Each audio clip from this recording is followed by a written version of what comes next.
नमस्कार, मैं हूं नीलू। तो ईरान के परचीन में दो धमाके हुए हैं। बड़ी खबर यह है कि ये धमाके किस तरह के धमाके हैं। क्या वहां पर किसी तरह से अमेरिका की ड्रोन सर्वेलेंस कर रही थी, यानी वहां पर किसी तरह से जासूसी करने का प्रयास कर रही थी, क्या उसे मार गिराया गया है? पहले तो आपको बताते हैं परचीन के बारे में कि परचीन है क्या और क्यों आखिर इतना महत्वपूर्ण ईरान के लिए माना जाता है। तो देखिए, न्यूक्लियर फैसिलिटी, यानी कि कहा यह जाता है कि यहाँ केमिकल वेपन्स भी हैं, यहाँ पर बैलिस्टिक मिसाइलें भी रखी गई हैं।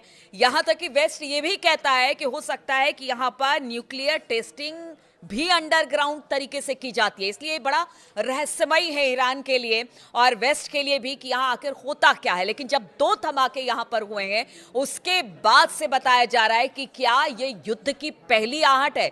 जिस तरह से अमेरिका ने ईरान को चारों तरफ से इस वक्त घेर रखा है, उसको लेकर ये बड़ी खबर आ रही है। तो पहली खबर ये आ रही है, पहली बात ये आ रही है कि क्या वहां पर कोई अमेरिकी ड्रोन था जो सर्विलांस के जरिए वहां पर जासूसी कर रहा था, जिसे ईरान ने मार गिराया है। इस तरह की खबर भी सामने आ रही है। इसके बाद यह भी कहा जा रहा है कि हो सकता है यहां पर कोई न्यूक्लियर टेस्टिंग की गई हो, इस तरह की बात भी सामने आ रही है। तो ये कयास लगाए जा रहे हैं कि अब ईरान भी पूरी तरह से तैयार है और जो एक पूरी तरह से ईरान को घेरने की अमेरिका ने जो कोशिश की है, अलग अलग जगहों पर डिप्लॉयमेंट ईरान के आसपास किया गया है, उसे अब किसी तरह से बख्शा नहीं जाएगा। यानी ईरान पूरी तरह से तैयार है। लेकिन अगर बात की जाए, कुछ ऐसी बातें सामने आ रही है जिसमें कहा यह जा रहा है कि जब जून में 12 दिन का युद्ध हुआ था, उस वक्त अमेरिका का एक बोइंग जो कि जासूसी करता है अमेरिका के लिए, इसका नाम है TC-135W, जिसका डिप्लॉयमेंट कतर में किया गया है। जी हां, इसका डिप्लॉयमेंट कतर में किया गया और ठीक इससे पहले जब 12 दिन का युद्ध हुआ था, उस वक्त भी इसके डिप्लॉयमेंट के बाद ही युद्ध की स्थिति यानी B-2 बॉम्बर से ईरान के परमाणु ठिकाने को निशाना बनाया गया था। तो अब इसका भी कतर में उतरना एक बड़ा महत्वपूर्ण माना जा रहा है कि हो सकता है यहां से अब एक तरह से कह लीजिए कि अमेरिका पूरी तरह से तैयार है। लेकिन यह भी कहा जा रहा है कि अमेरिका की तैयारी तो पिछले 4-5 दिनों से दिखाई दे रही है, लेकिन आखिर अमेरिका इतना रुका हुआ क्यों है, अपने आप को थामे हुए क्यों है, क्या वजह है, क्या सोच रहा है अमेरिका। एक और बात सामने आ रही है। देखिए, अमेरिका ने तो अपना पूरा एक व्यू रचना कर लिया है ईरान के आसपास। जिस बताया जा रहा है कि जो उनका बड़ा USS अब्राहम लिंकन है, वो बिल्कुल मिडिल ईस्ट में ऐसी जगह पर खड़ा है जहां से ईरान को निशाना बनाया जा सकता है। लेकिन अब ईरान ने इसका तोड़ भी निकाल लिया है। ईरान ने कुछ ऐसे बोट्स बनाए हैं, अनमैन्ड बोट्स, जिसको कहा जा रहा है सुसाइडर बोट भी इसे कहा जा रहा है। जिस तरह से सुसाइडर बॉम्ब होता है, उसी तरह से सुसाइडर बोट है। 300 इसकी बताया जा रहा है कि करीब 300 ऐसे सुसाइडर बोट्स हैं जो कि बिल्कुल जो USS अब्राहम लिंकन है उसके कुछ दूरी पर ही खड़ी है। क्या अभी ऐसा कहा जा रहा है, एक्सपर्ट मान रहे हैं कि जो ये सुसाइडर बोट्स है उनको अब्राहम लिंकन के लिए ही लगाया गया है। देखिए, पूरी तरह से तो अब्राहम लिंकन को खत्म नहीं किया जा सकता है, लेकिन बड़ा नुकसान ये सुसाइडर बोट्स कर सकते हैं अब्राहम लिंकन को, इसलिए कुछ दूरी पर ही से तैनात किया गया। और इसकी तादाद आप देखिए, 300 बताई जा रही है। हालांकि पहले ये कहा जा रहा था कि अमेरिका भी ये कह रहा था कि पता नहीं इनके पास कुछ इस तरह के बोट्स हैं, या पहले कयास लगा जाएगा है कि नहीं है। अगर इस तरह से है तो फिर इसको लेकर उन्होंने अपनी चिंता जाहिर की थी। तो ये सब कुछ बातें हैं जिसको लेकर इस वक्त अमेरिका चुप है। दूसरी तरफ एक और खबर आ रही है कि जो चीन के कुछ लड़ाकू विमान है, पिछले कुछ दिनों में हमने देखा कि किस तरह से चीन बिल्कुल ईरान के साथ खड़ा है, अमेरिका को चुनौती दे रहा है।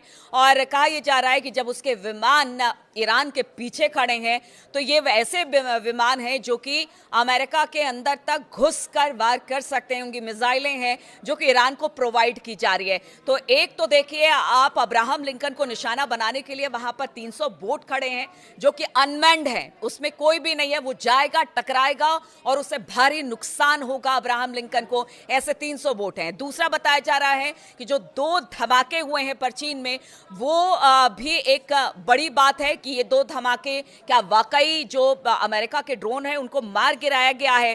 क्योंकि देखिए जो ऑर्बिटल ड्रोन इसे कहा जाता है, जो कि सिर्फ निगरानी करते हैं, जासूसी करते हैं। और जिस बात का जिक्र हम कर रहे थे कि 500 से ज्यादा फाइटर प्लेन इस वक्त अमेरिका के हैं, और अब तो अमेरिका ने कतर में बोइंग सर्विलेंस विमान यानी कि TC-135W को भी उतार दिया है। लेकिन सबसे बड़ी बात यह है कि अभी भी अमेरिका रुका हुआ है, थमा हुआ है, क्योंकि ईरान ने जिस तरह की चुनौती उसके सामने रखी है और चाइना का उसका साथ में आना, कह सकते हैं कि अमेरिका को भी लग रहा था कि हमला कर दिया जाए। क्योंकि बार बार अमेरिका ये कह रहा है कि हमें ईरान को डैमेज नहीं करना है, ईरान में नुकसान नहीं पहुंचाना है, सत्ता परिवर्तन करना है। इसलिए खामनेई के एग्जैक्ट लोकेशन की तलाश की जा रही है कि खामनेई है कहां। उनका ट्रंप का कहना है या अमेरिका का कहना है कि अगर खामनेई को सत्ता से हटा दिया जाएगा तो वहां पर स्थिति कुछ और होगी। इसीलिए लगातार अब वेट किया जा रहा है अमेरिका की तरफ से। लेकिन इधर ईरान की तैयारी भी पूरी है, चीन उसके साथ खड़ा है, रूस उसके साथ खड़ा है, उसके अनमैन बोर्ड हैं, इसके अलावा मिसाइलें हैं, सुपरसोनिक मिसाइलें हैं, तमाम चीजें जिसको लेकर अब अमेरिका सदमे में है कि क्या किया जाए। लेकिन क्या यहां से पीछे ट्रंप हटेंगे? सबसे बड़ा सवाल यह है। अगर पीछे यहां से हटते हैं तो भारी फजीयत